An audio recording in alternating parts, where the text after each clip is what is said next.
خدا رسول اللہ صلی اللہ علیہ وسلم کے ذریعے یہ آرڈر صرف ان کے لیے نہیں تھا بلکہ ساری امت کے لیے, ہم سب مسلمانوں کے لیے ہے کہ ہم پڑھیں. کیا پڑھیں؟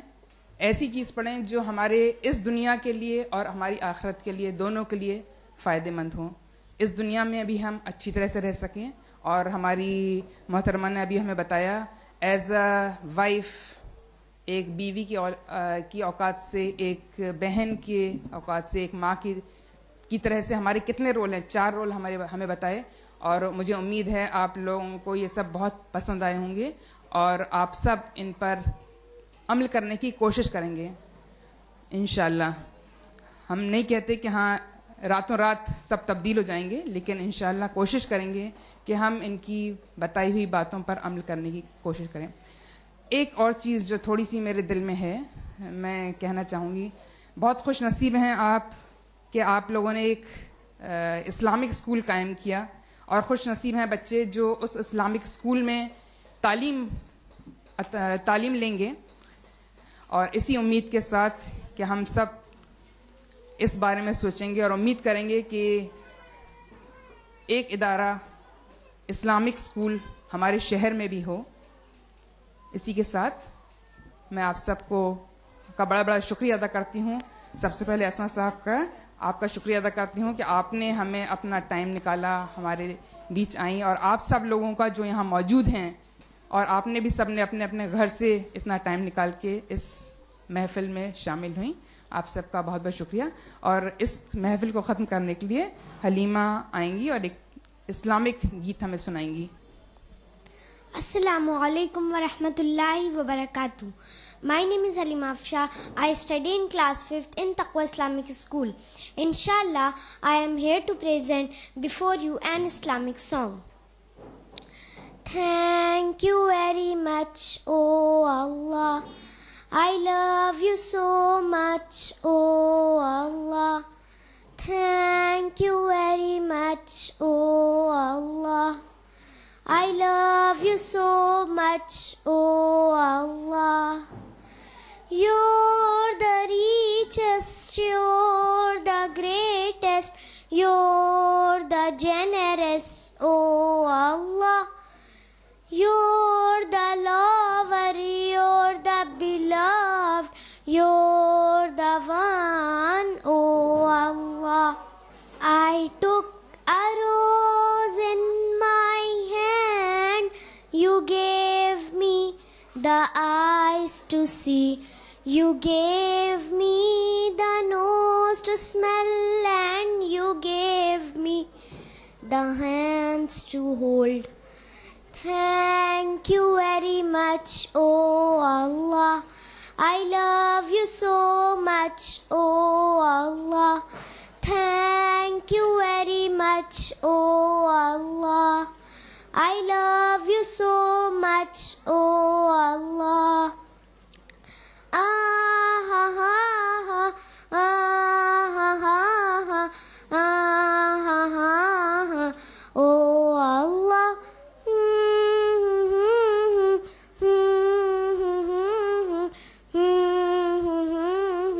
Oh Allah.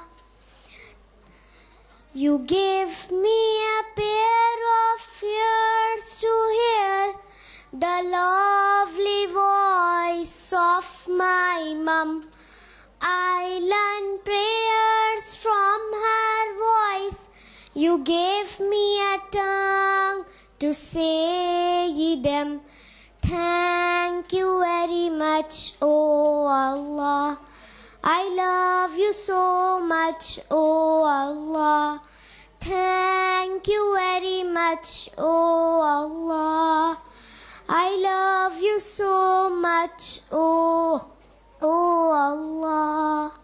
Jazakumullahu khairan. Wassalamu alaikum warahmatullahi wabarakatuh. اس امید کے ساتھ کہ کچھ اسلامک مدرسے ہمارے متھرا شہر میں بھی جلد آئیں گے, میں آج کا پروگرام یہیں ختم کرتی ہوں. شکریہ.